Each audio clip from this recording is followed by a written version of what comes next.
42% des allocataires de la CAF sont nés à l'étranger. C'est déjà énorme. C'est que c'est insupportable de toujours demander aux Français, c'est à vous de faire des efforts. Mais en fait, les Français, ils sont chez eux.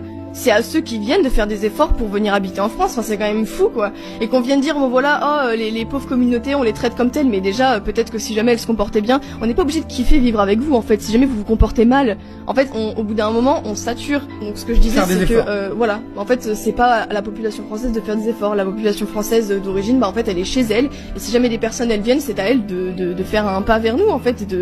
Si jamais elles en ont pas envie, bah, très bien, grand bien leur face. Mais en fait, dans ces cas-là, elles rentrent chez elles et qu'elles vont pas venir se plaindre qu'on n'accepte pas toutes leurs petites revendications parce que un coup c'est le voile dans la rue, un coup c'est le hijab, un coup c'est le burkini, un coup c'est ci, un coup c'est ça. En fait, ça va s'arrêter où? Évidemment que c'est un islam politique, évidemment qu'il grignote de plus en plus sur nos institutions. Mais quoi? Mais évidemment. Il y a même pas un parti musulman en France. À quel moment ça pourrait? Il y a pas besoin d'avoir un parti musulman en fait. À quel moment ça pourrait L'islam en lui-même déjà. politique? On va pas rentrer dans ces considérations théologiques.